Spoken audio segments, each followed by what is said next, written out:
Hi everyone, मैं हरेंद्र स्वागत करता हूं आपका डिजिटल इंडिया इंटरमीडिएट चैनल पर। इसी के साथ आज हम करेंगे फिजिक्स का एक ऐसा चैप्टर जिसमें से न्यूमेरिकल या डेरिवेशन 101% आता है। या तो एक न्यूमेरिकल आएगा या एक डेरिवेशन आएगा। डेरिवेशन जो देखे गए बेटा, दो डेरिवेशन मैंने लास्ट के प्रीवियस ईयर के पेपर सेट देखे, जिनमें से दो डेरिवेशन ऐसे हैं जो लगातार पेपरों में आते हैं। कभी कोई सा आ जाता है, कभी कोई सा आ जाता है। तो मैं आज दोनों डेरिवेशनों को करा दूंगा और कुछ न्यूमेरिकल आपको करा दूंगा। तो इसी के साथ हम स्टार्ट करते हैं chapter number 2, lesson number 2। Physics में 12th क्लास के लिए बहुत ज्यादा इंपॉर्टेंट है बेटा।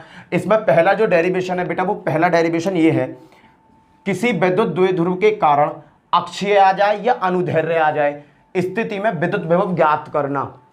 किसी विद्युत द्विध्रुव के कारण अक्षीय स्थिति में या अनुदैर्ध्य स्थिति में विद्युत विभव ज्ञात करना बहुत इंपॉर्टेंट है बेटा। तो देखो, मैं आपको पलक झपकते ये कहोगे कि क्या सिखा दिया। देखना बेटा, एक विद्युत द्विध्रुव है तुम्हारे पास, ये माना मेरे पास कोई विद्युत द्विध्रुव है, ये कोई विद्युत द्विध्रुव है, ये रहा लो, ये विद्युत द्विध्रुव है मेरे पास अहिया और लो,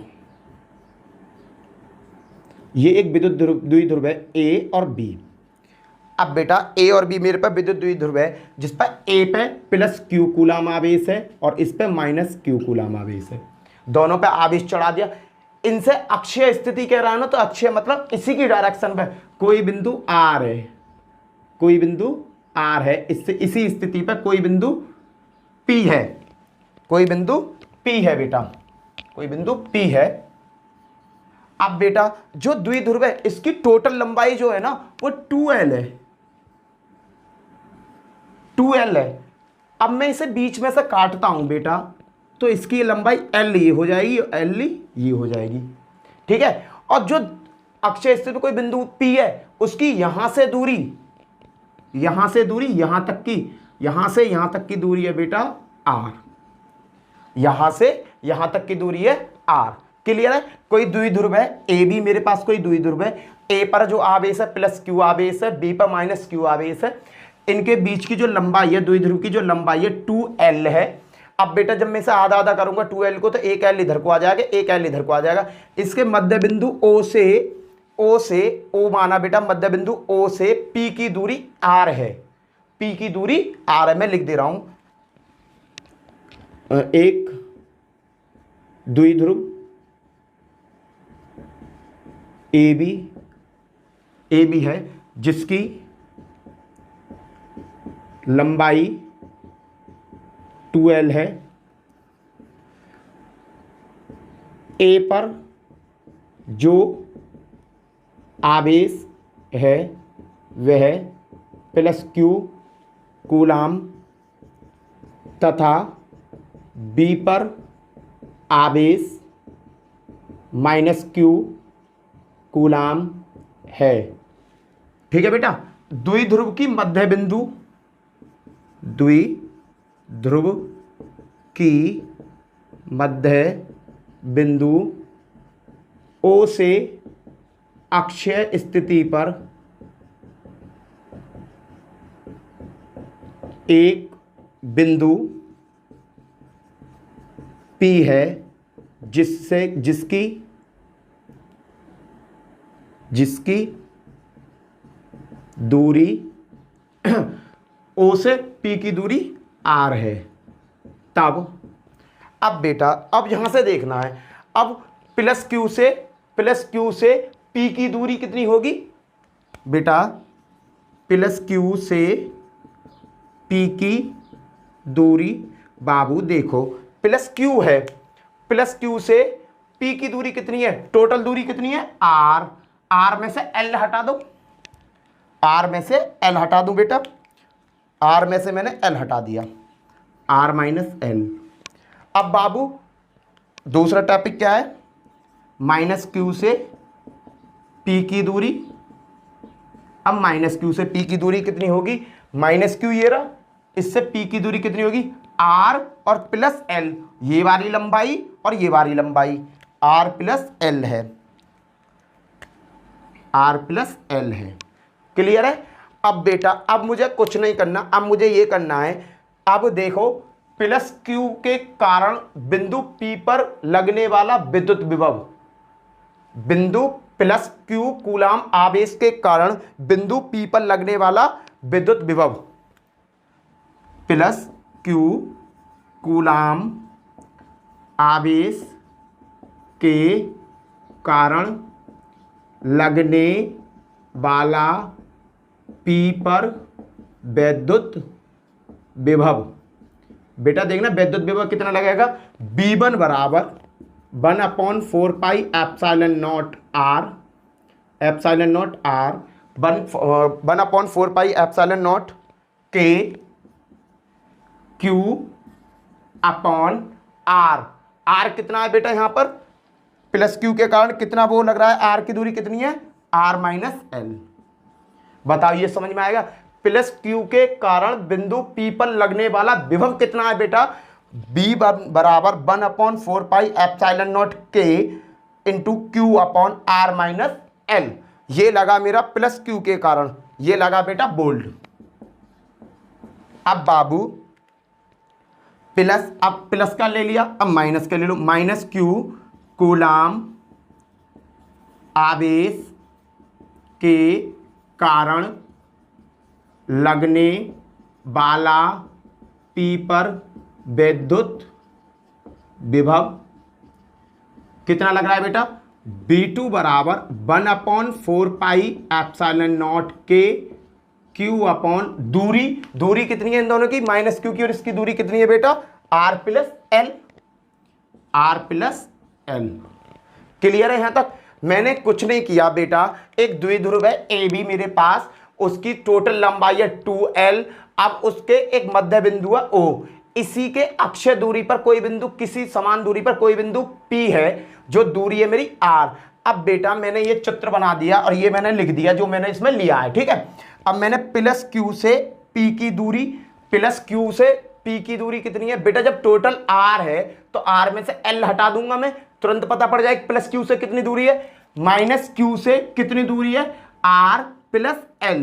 बेटा प्लस क्यू कूलाम आवेश के कारण लगने वाला पी पर विद्युत बल, विद्युत विभव, प्लस क्यू कूलाम के कारण पी पर लगने वाला विद्युत विभव, विद्युत विभव कितना है बेटा, 1/4 एप्सिलॉन नॉट के डॉट क्यू अपॉन आर।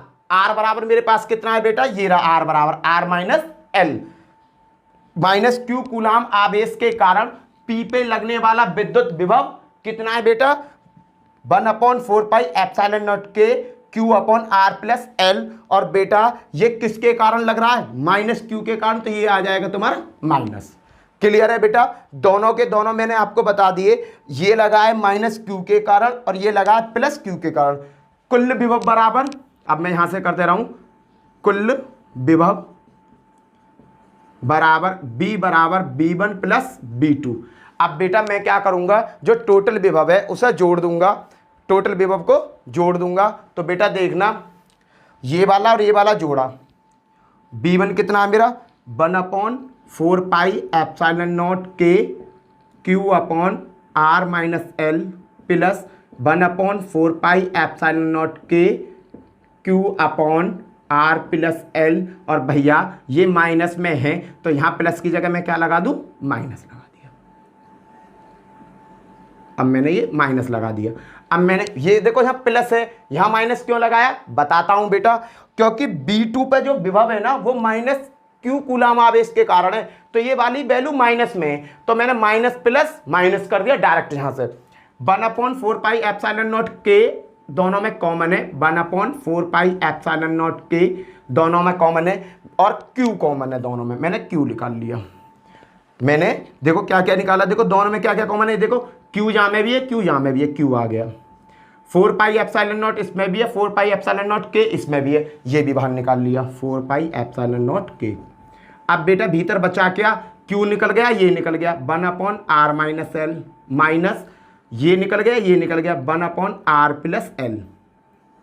अब बेटा इसे मैं सॉल्व कर दे रहा हूं भीतर को, Q/4 एप्सिलॉन नॉट के, इसकी इसमें multiply r plus L minus इसकी इसमें मल्टीप्लाई, पर माइनस का साइन है तो माइनस के r प्लस के एल अपॉन, ये एक बार जुड़ रहा है एक बार घट रहा है। बेटा एक चीज सिखाता हूं तुम्हें, 1 अपॉन 2 माइनस 1 अपॉन 3 करते हैं हम। तो कैसे सॉल्व करते हैं, इसकी मल्टीप्लाई इसमें, इसकी मल्टीप्लाई इसमें और नीचे की नीचे। बेटा मैंने इसकी मल्टीप्लाई इसमें करी, आर प्लस एल आ गया, इसकी मल्टीप्लाई इसमें करी, आर प्लस एल माइनस आता, पर वो जो माइनस का साइन है ना, ये मैंने यहीं डायरेक्टली सॉल्व कर दिया।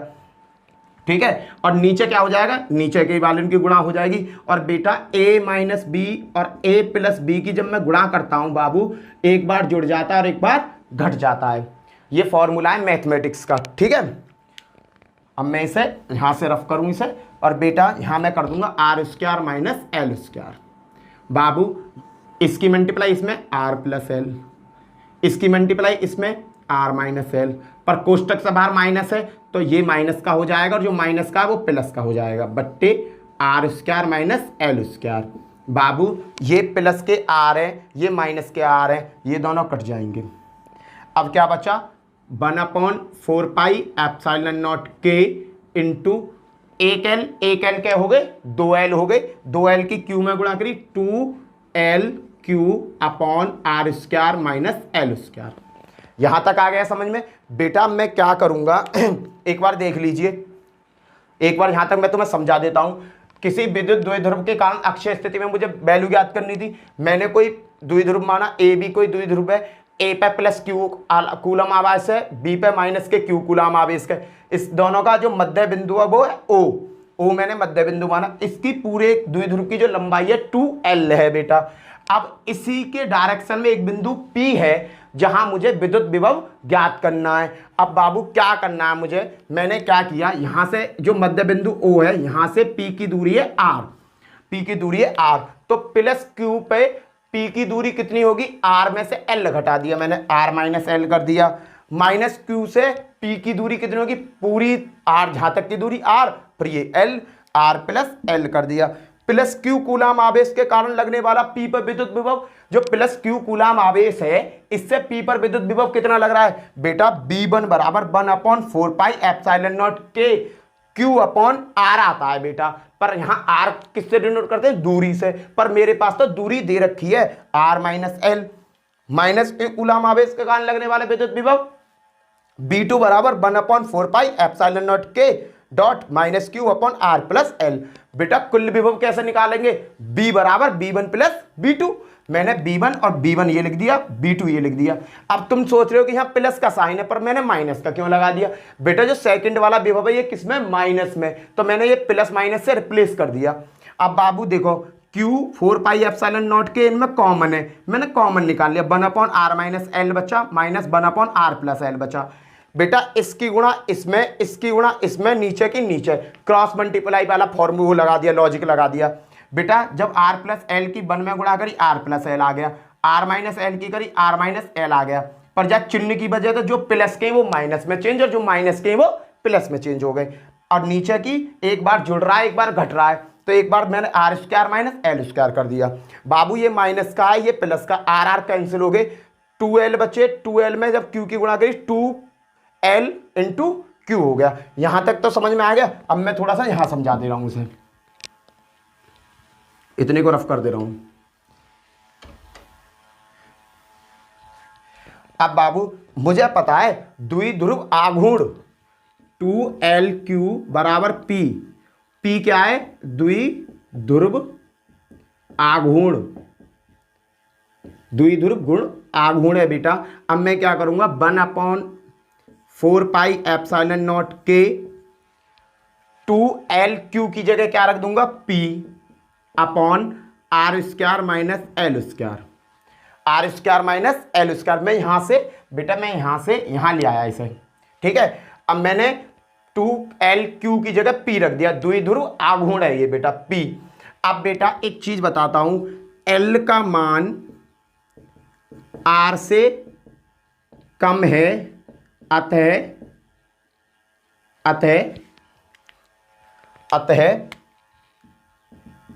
एल स्क्वायर का मान और कम होगा। और बेटा जब मान कम होगा तो इसे हम क्या करेंगे, छोड़ देंगे, भैया तू जा। क्या बन के आ जाएगा, 1/4 पाई एप्सिलॉन नॉट के into p upon R square. ये बन गया यहां तक बेटा। अब मेरे को क्या करना है, अब मेरे को पता है कि के परावैद्युतांक है, के बराबर 1 रख दूंगा।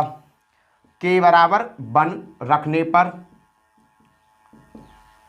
1/4 एप्सिलॉन नॉट के की जगह मैंने 1 रख दिया, P/r²।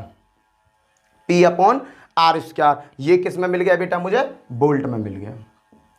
कहने का मतलब अक्षीय स्थिति में जो होगा ना, उस पर P पे लगने वाला बल क्या होगा बेटा, 1/4 एप्सिलॉन नॉट r² होगा। ये इसका फॉर्मूला है बेटा। बहुत इंपॉर्टेंट डेरिवेशन है बेटा, बहुत ज़्यादा इंपॉर्टेंट है, बहुत ज़्यादा इंपॉर्टेंट डेरिवेशन है।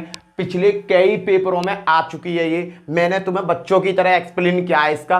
अगर इस डेरिवेशन को एक बार आप देखोगे ना, तो डायरेक्टली इस डेरिवेशन को खुद करना सीख जाओगे। और अब करते ही हम थोड़ी से न्यूमेरिकल, फिर उसके बाद एक डेरिवेशन और कराता हूं। न्यूमेरिकल क्या है बेटा, देखो पहला न्यूमेरिकल करा रहा हूं।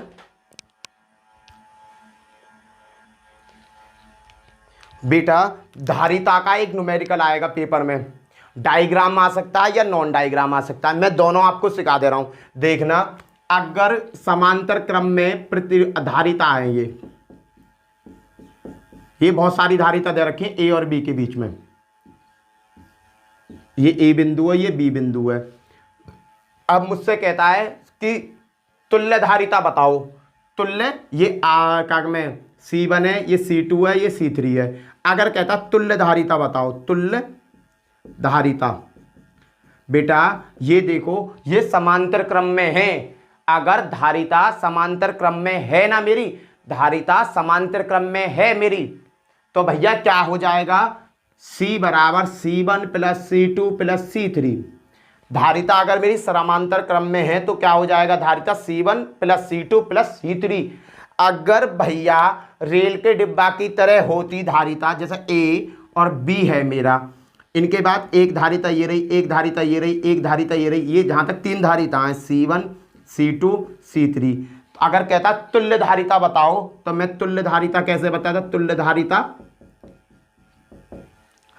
धारिता बेटा यहां कैसे बताएंगे, 1/C बराबर 1/C1 plus 1/C2 plus 1/C3, यहां बताएंगे तुल्य धारिता बेटा। यहां क्या है कि ये समांतर क्रम में, अगर तुम्हारी धारिता समांतर क्रम में है, अगर धारिता समांतर क्रम में है तो वो C1 plus C2 plus C3 के रूप में जुड़ जाएंगी। अगर बेटा अगर वो श्रेणी क्रम में है, श्रेणी क्रम रेल के डिब्बा की तरह एक के पीछे एक, एक के पीछे एक, तो उन्हें 1/C बराबर 1/C1 plus 1/C2 plus 1/C3, अगर ये श्रेणी क्रम में है तो बाबू, ये कॉन्सेप्ट है बेटा इस न्यूमेरिकलों को हल करने का। पेपर में भर भर के आएंगे, भर भर के आता है ये क्वेश्चन। या तो डेरिवेशन, इस चैप्टर से 2 डेरिवेशन है और कुछ न्यूमेरिकल है। मैं कुछ न्यूमेरिकल करा दे रहा हूं और डेरिवेशन मैंने करा दिया, अब मैं करा दे रहा हूं न्यूमेरिकल तुम्हें।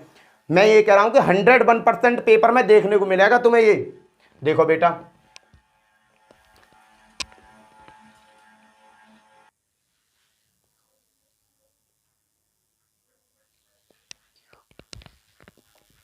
बेटा 2 संधारित्र जिनकी धारिताएं क्रम से 20 म्यू तथा 30 म्यू है, तुल्य धारिता क्या होगी जबकि यह श्रेणी क्रम में है। कैसी है, श्रेणी क्रम में। और मैंने श्रेणी क्रम का तुम्हें क्या बताया बेटा, अगर श्रेणी क्रम में है तो हम क्या करते हैं, तुल्य धारिता बराबर तुल्य धारिता, अगर श्रेणी क्रम में है, श्रेणी क्रम का मतलब C1 C2 श्रेणी क्रम में दे रखे हैं, C1 और C2, तो 1/C बराबर 1/C1 प्लस 1/C2। इससे हम सॉल्व कर लेते हैं। अब भैया ये दोनों धारिता कैसी है मेरी, ये श्रेणी क्रम में दे रखी हैं, ये धारिता दोनों कैसी हैं, श्रेणी क्रम में है। तो बाबू मैं क्या करूंगा देखना, 1/C बराबर 1/20 प्लस 1/30, और बाबू मैं इसे सॉल्व कर दूंगा। 30 की गुणा इसको, 30 एकम 30, 20 एकम 20 और 3 दूनी 6, 600 बराबर 50/600। 1 0 से 1 0, 5 एकम 5, 12 पंजे 60। 1/C की वैल्यू कितनी आ गई, 1/12, तो C की वैल्यू कितनी आ गई, 12 म्यू एफ। आंसर। छोटा सा कॉन्सेप्ट है बेटा, बिल्कुल छोटा सा कॉन्सेप्ट है। कितना आ गया, C बराबर 12 म्यू एफ आ गया। क्लियर है? अब चलते नेक्स्ट क्वेश्चन की तरफ बेटा। बिल्कुल ऐसा ही क्वेश्चन ले रहा हूं एक और बेटा। इस चित्र में अब क्या दिया है, इस ये क्वेश्चन पेपर में कई बार आया हुआ है, 3 से 4 बार पेपर में पूछा गया है ये क्वेश्चन। बेटा चित्र दे दिया और उसने कहा दिए हुए चित्र में ए बी के बीच तुल्य धारिता ज्ञात कीजिए। ए और बी के बीच तुल्य धारिता बतानी है, कितनी धारिता है, तथा 4 म्यू एफ संधारित्र की प्लेटों के बीच विभवांतर बताना है मुझे। 4 म्यू के बीच में प्लेट जो उनके बीच में विभवांतर बताना है। बेटा पहले मैं धारिता निकालूंगा सबसे पहले। तो मैंने क्या किया, धारिता निकालना चालू करता हूं बेटा। यहां से आंसर यहां से है इसका। देखो C1 बराबर, C1 देखना बेटा 3 mu F 3 mu F 3 mu F, ये तीनों कैसे समांतर क्रम में हैं। 3 mu F 3 mu F 3 mu F और 3 म्यू एफ समांतर श्रेणी में है, तो धारिता बेटा ये तीनों जब समांतर श्रेणी में हैं तो धारिता क्या होगी, C1 बराबर 3 mu F plus 3 mu F plus 3 mu F. तीनों को सीधा सीधा हम जोड़ देंगे, कितना हो गया 9 म्यू एफ। कहने का मतलब जब पूरे सर्किट का जो मान है वो कितना हो जाएगा 9 म्यू एफ। अब बेटा जब पूरे सर्किट का मान 9 म्यू एफ हो गया, 9 म्यू एफ और 18 म्यू एफ कैसे हो गए, अब श्रेणी क्रम में हो गए। अभी तक तो ये कैसे थे, समांतर क्रम में। अब ये कैसे हो जाएंगे, या पूरे की वैल्यू अगर मैं 9 म्यू एफ रख दूं, एक 18 ये रहा और यहां 9 म्यू एफ कर दूं, तो ये दोनों क्या हो जाएंगे, श्रेणी क्रम में हो जाएंगे। अब 18 म्यू एफ व 9 म्यू एफ श्रेणी क्रम में है, श्रेणी क्रम में है। तो C2 बराबर 1 श्रेणी क्रम में आते हैं तो कैसे निकालते हैं, बट्टे करके। 1 C2 बराबर 1/18 प्लस 1/9, 9 की यहाँ और 18 की यहाँ, 1 C2 बराबर 9 एकम 9 18 एकम 18 9 अट्ठे 72, 18 और 9 ये क्या हो गए 27/72। और बेटा इसे काटो 27/72 को, या तो मैं सीधा सीधा फंडा बता दूं यार, तुम मैथ के बच्चे हो, सीधा सीधा सोच लिया करो यार, इतनी लंबी कैलकुलेशन करके फायदा क्या है। 1/C2 बराबर 18 एलसीएम आ गया, 1 प्लस 9 दूनी 18, 2 बार गया 2 जुड़ गया, बराबर कितना है 3/18। बाबू 3 एकम 3 3 छिंग 18, तो C2 की वैल्यू कितनी आ गई, C2 की वैल्यू आ गई 6 म्यू एफ।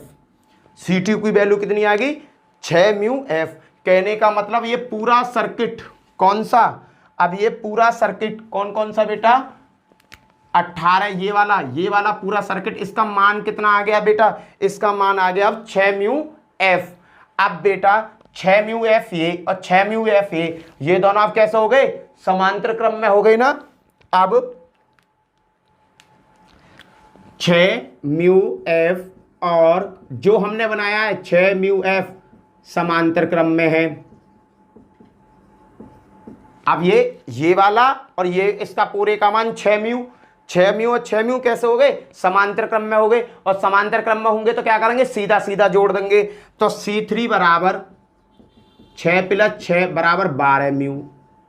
अब भैया इस पूरे सर्किट का मान कौन से का, इस पूरे सर्किट का मान बेटा, इस पूरे सर्किट का मान कितना आ गया 12 म्यू आ गया बेटा, 12 म्यू एफ। इस पूरे सर्किट का मान कितना आ गया 12 म्यू एफ आ गया। अब बेटा 12 म्यू एफ और 4 म्यू एफ कैसे हो गए, श्रेणी क्रम में आ गए। अब 4 म्यू एफ और 12 म्यू एफ श्रेणी क्रम में, बेटा ये दोनों कैसे आ गए 4 म्यू और 12 म्यू कैसे आ गए श्रेणी क्रम में। तो बाबू हमने क्या किया, 1/C4 बराबर 1/4 प्लस 1/12, 12 आ गया एलसीएम बेटा इन दोनों का। 4 से 12 क्या बार कटा, 3 बार, 3 की मल्टीप्लाई 1 में 3 प्लस 12 की 1 में, 12 का भाग जब 12 में देंगे तो 1 बार जाएगा और 1 की 1, कितना आ गया 4/12, 4 एकम 4 और 4 3 12, कहने का मतलब C4 कितना आ गया तुम्हारा, जब इसे मैं सीधा करूंगा तो इसे भी तो सीधा करूंगा 3 म्यू एफ। इसका मतलब ये हुआ इस पूरे सर्किट में कितना धारिता बह रही है, 3 म्यू एफ की धारिता इस पूरे सर्किट में बह रही है बेटा। क्वेश्चन को मैं यहां से रफ कर रहा हूं थोड़ा सा, ठीक है। इसमें पूरे में कितने की धारा बह रही है बेटा, 3 म्यू एफ की धारा बह रही है, वो बह रहा है धारिता।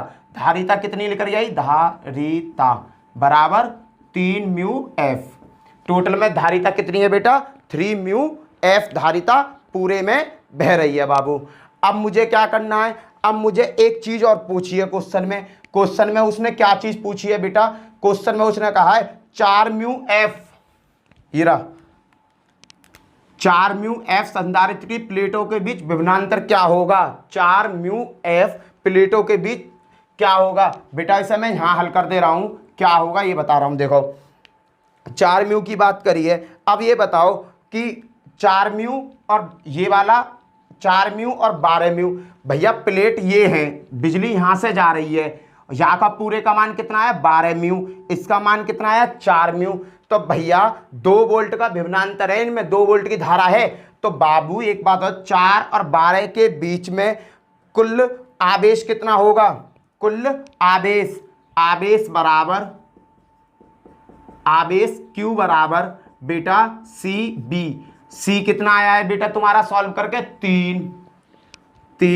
B कितना है बेटा, विभवांतर कितना दे रहा हूं मैं इसे 2 वोल्ट का, बराबर क्या हो गया 6 कूलम का आवेश इसमें प्रभावित है बेटा। कितने कूलम का, 6 का।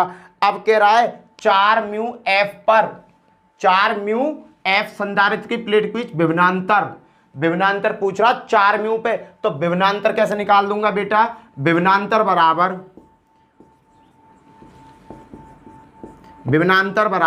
बेटा, विभवांतर का फॉर्मूला क्या है, B बराबर Q अपॉन C। कितना आवेश है 6, C कितना है, C कौन सा बेटा, C लेंगे हम, C कितना है, हमने पूछा है 4 म्यू एफ वाले का मान, हमने किसका मान पूछा है, 4 म्यू एफ वाले का मान। तो बेटा Q की वैल्यू तो मुझे 6 मिल गई, इतने कूलम आवेश है। अब पूछ C कौन सा लूंगा बेटा, मैं लूंगा 4 म्यू एफ वाला 4। बाबू जब मैं इसे काटूंगा तो ये कितना बार जाएगा, 4 से 6 में भाग दो, 2 दूनी 4, 2 तिया 6, 3/2 बराबर कितने का है 1.5। कितने की बह रही है 1.5। इसके बीच कितने की था वो विभवांतर कितना 1.5 का विभवांतर है बेटा। पहले सबसे पहले मुझे बेटा ये क्वेश्चन स्टेप बाय स्टेप से सॉल्व होंगे, अगर स्टेप बाय स्टेप सॉल्व करोगे तो सॉल्व होता चला जाएगा, नहीं कहीं ना कहीं प्रॉब्लम कर देगा, ठीक है। अब एक ऐसा ही क्वेश्चन एक और ले रहा हूं जिससे आपका कॉन्सेप्ट पूरा क्लियर हो जाए बेटा। नेक्स्ट क्वेश्चन ये है, कई बार पेपर में आया हुआ क्वेश्चन है बेटा ये। इसने क्या किया, ए और बी के बीच कुल धारिता क्या होगी, ए और बी के बीच कुल धारिता क्या होगी, चित्र दे दिया इस तरीका का बनाकर। इसने क्या किया, ए और बी है, एक धारिता यहां लगा दिया, एक धारिता यहां, एक धारिता यहां, एक धारिता यहां, एक धारिता यहां, एक धारिता यहां। बेटा मुझे करना कुछ नहीं, मुझे बस ये देखना समांतर कौन है और श्रेणी क्रम में कौन है। तो बेटा मैंने सबसे पहले क्या किया, सबसे पहले मैंने देखा कि बेटा 2 म्यू एफ, 3 म्यू एफ व 6 म्यू एफ बेटा कैसे हैं, समांतर क्रम में है, एक के ऊपर एक आ रहे हैं ना, समांतर क्रम में है, समांतर क्रम में है। तो C1 बराबर क्या आ जाएगा 2 + 3 + 6, 6 और 3 9 और 2 11 म्यू एफ। कहने का मतलब इस पूरे सर्किट का मान कितना आ गया 11 म्यू एफ। अब चलता हूं मैं अगले सर्किट पर बेटा, 4 म्यू एफ और 5 म्यू एफ समांतर हैं, समांतर क्रम में या श्रेणी में हैं। तो बेटा C2 क्या आ गया 4 और 5 9 म्यू एफ। अब बेटा एक चीज देखो, 8 म्यू एफ, 11 म्यू एफ और ये कितना आया 9 म्यू एफ। ये अब तीनों कैसे हो गए, ये हो गए आपके श्रेणी क्रम में। कैसे हो गए, श्रेणी क्रम में। अब 8 म्यू एफ, 11 म्यू एफ व 9 म्यू एफ श्रेणी क्रम में हैं, तो बेटा ये श्रेणी क्रम में आ गए तो मैं क्या करूंगा, 1/C3 बराबर 1/8, 1/11, 1/9। बेटा 8, 11, 9। अब मैंने क्या किया, 8, 11, 9 का एलसीएम लेता हूँ। 11 × 8 = 88, 9 × 8 = 72 का 2, 7 हासिल को 9 × 8 = 72 और 7 79, 927 792। बेटा इनका एलसीएम आ गया 792। मैं इस चित्र को यहाँ ले आता हूँ। एलसीएम कितना आया, 792। अब बाबू मैंने को देखो 792 आ गया। अब मैंने यहाँ 792 लिख दिया। अब 8 को भूल जाओ, 11 × 99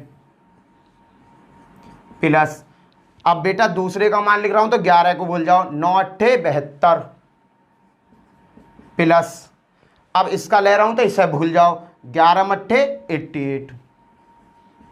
और बेटा इसे सॉल्व करता हूं तो सॉल्व करके आता है ये 2259/792। अब बेटा 1/C3 है, 1/C3 इसे उल्टा करूंगा तो बेटा ये भी तो उल्टा होगा।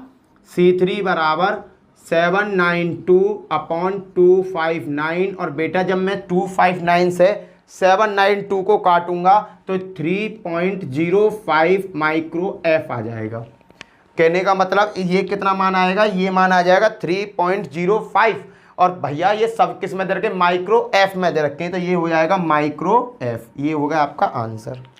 सीधा सा क्वेश्चन है बेटा, स्टेप बाय स्टेप करोगे तो आंसर आ जाएगा तुरंत। पट्ट नंबर मिल जाएंगे, 2 नंबर का झेड़ आना है ये क्वेश्चन। या तो डेरिवेशन आनी है इसमें से, या इसमें से ये फॉर्मूला सा बनाना है। इससे ज़्यादा सस्ता नहीं है बेटा कुछ भी। क्लियर है? ठीक है बेटा। अब मैं ऐसे ही क्वेश्चन कल एक डेरिवेशन कराऊंगा नेक्स्ट डे, और कुछ न्यूमेरिकल्स कराऊंगा, तो इसी में इस पार्ट को हम खत्म कर देंगे। उसके साथ भाई वीडियो को लाइक करना, शेयर करना, सब्सक्राइब करना। वीडियो अच्छी हो तो लाइक जरूर करना, ठीक है। और इसका जो लिंक है वहाँ से मिल जाएगा डिस्क्रिप्शन बॉक्स से, ठीक है। ओके, जय हिंद, जय भारत।